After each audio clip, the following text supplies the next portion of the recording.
Deretan orang yang diduga membantu memuluskan pelarian Joko Chandra saat berstatus buron sebagai terpidana kasus pengalihan hak tagih Bank Bali bertambah.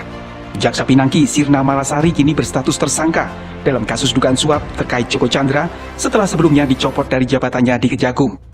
Nama Jaksa Pinangki terseret setelah beredar foto-fotonya bersama Joko Chandra.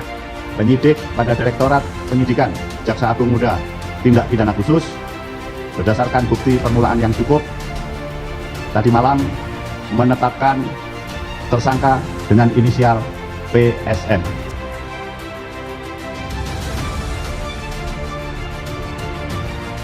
Hukuman Pinangki sebelumnya berkurang dari 10 tahun menjadi 4 tahun penjara atas upaya banding yang diputuskan di tingkat pengadilan tinggi.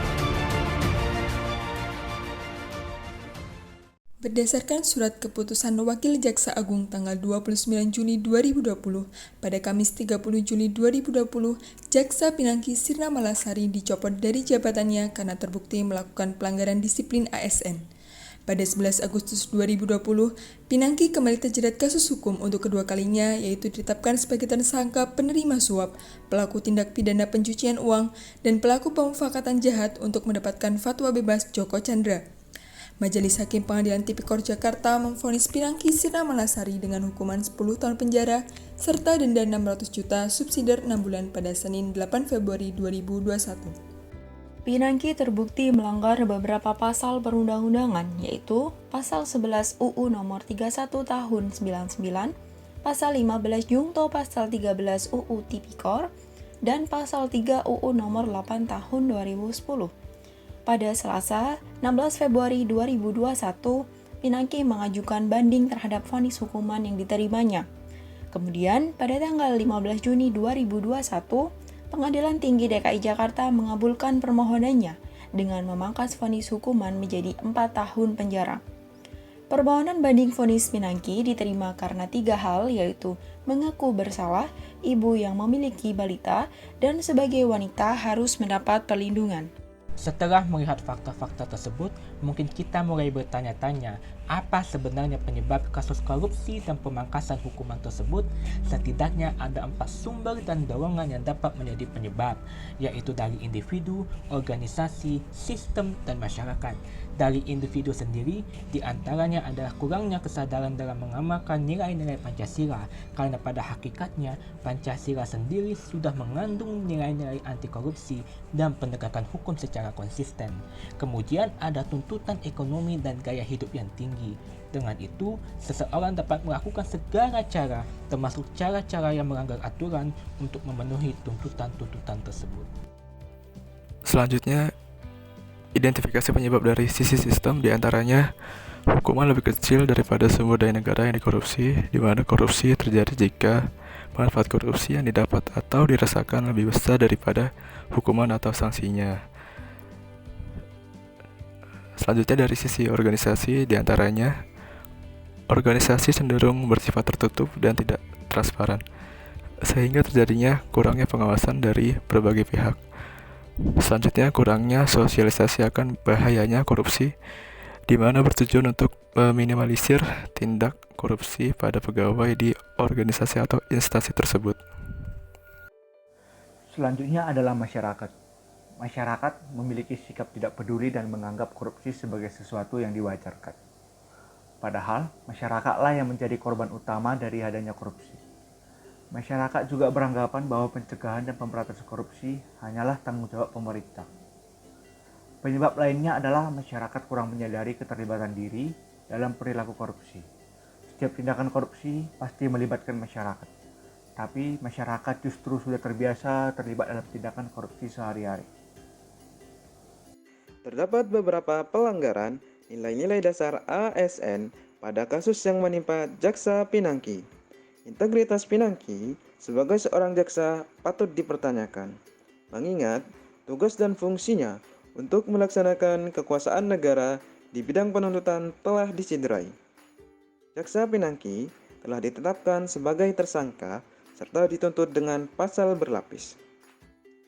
Dalam penanganan kasus Joko Chandra, Jaksa Pinangki tidak menunjukkan netralitasnya sebagai seorang jaksa.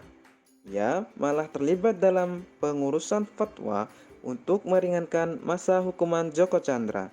Selain itu, netralitas jaksa penuntut umum Kejaksaan Negeri Jakarta Pusat juga patut dipertanyakan karena tidak mengajukan permohonan kasasi terhadap hukuman 4 tahun yang diterima Jaksa Pinangki.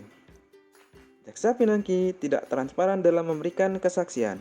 Bahkan, hakim sempat menyebut bahwa Jaksa Pinangki berbelit-belit dan melakukan pengelakan. Selain itu, Jaksa Pinangki tidak mengungkap siapa sebenarnya sosok kingmaker dalam kasus ini. Kasus ini juga bertentangan dengan indikator menghindari praktik kecurangan atau fraud dan perilaku korupsi pada nilai akuntabilitas. Hal ini dibuktikan dengan janji uang $1 juta dan telah diberikan setengahnya kepada terdakwa. Ini adalah salah satu bentuk pemberian yang dapat dilakukan pemidanaan, baik kepada pemberi maupun penerima.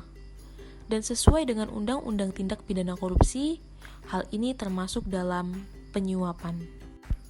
Untuk nilai nasionalisme, salah satu indikator yang dilanggar adalah takwa. Hal ini karena setiap hakim, jaksa, dan panitera bersumpah atas nama Tuhan sesuai dengan keyakinannya sebelum memikul jabatan yang akan diemban. Salah satu sumpahnya adalah tidak akan menerima hadiah atau suatu pemberian apapun, berupa apa saja, dari siapapun juga yang mempunyai perkara bersangkutan dengan jabatannya. Hal ini jelas bertentangan dengan indikator takwa pada nilai nasionalisme. Adapun indikator adil tercederai dengan adanya pernyataan hakim bahwa perempuan harus dilindungi sebagai alasan pemangkasan vonis tersebut. Faktanya, pada kasus serupa terkait Wisma Atlet tidak ada perlakuan istimewa seperti pada kasus ini. Nilai selanjutnya adalah etika publik. Indikator yang dilanggar adalah bersikap tulus. Jaksa Pinangki tidak bersikap dengan tulus dalam melaksanakan jabatannya sebagai ASN. Yang seharusnya dilarang menerima hadiah dan atau keuntungan, Pinangki malah membantu Joko Chandra dan menerima imbalan suap tanpa peduli bahwa tindakannya adalah salah. Indikator berlaku adil dalam memberikan pelayanan juga dilanggar. Hakim Pengadilan Tinggi memotong hukuman menjadi 4 tahun penjara, dengan pertimbangan bahwa tersangka sudah mengakui dan menyesali perbuatannya. Putusan ini didasarkan dari tuntutan jaksa yang sudah tidak menjadi relevan lagi mengingat sudah ada putusan pengadilan negeri dengan vonis 10 tahun. Hal ini menimbulkan rasa ketidakadilan bagi masyarakat yang menganggap adanya tebang pilih vonis. Nilai berikutnya adalah komitmen mutu. Indikator yang dilanggar adalah efektif. Tujuan organisasi yang seharusnya menegakkan hukum secara adil dirasa tidak tercapai dengan optimal, di mana hal ini ditunjukkan dengan adanya upaya perlindungan untuk Pinangki oleh Kejagung yang enggan mengajukan kasasi. Selanjutnya yaitu orientasi mutu. Kejaksaan sebagai salah satu lembaga penegak hukum nyatanya malah mencederai rasa keadilan masyarakat dengan putusan yang dianggap timpang sebelah. Hal ini menimbulkan ketidakpuasan publik atas mutu pelayanan aparat sipil negara. Nilai anti korupsi. Kasus tersebut dapat dikaitkan dengan pelanggaran 2 indikator nilai anti korupsi. Yang pertama yaitu kejujuran. Jaksa Pinangki membuat action plan agar kasus pidana Joko Chandra tidak dieksekusi, yang mana action plan ini berniat untuk membohongi publik. Hal ini menunjukkan telah terlanggarnya perilaku jujur yang harus dimiliki oleh seorang ASN. Indikator kedua yaitu kesederhanaan. Penggunaan mobil mewah, tas branded, gaya hidup hedonisme Jaksa Pinangki lainnya ternyata tak sebanding dengan besarnya harta yang dimilikinya. Gaya hidup mewah ini akan terus menuntut lebih dan tidak pernah merasa puas dengan apa yang dimiliki. Hal ini memicu terjadinya perilaku yang melanggar nilai anti korupsi seorang ASN.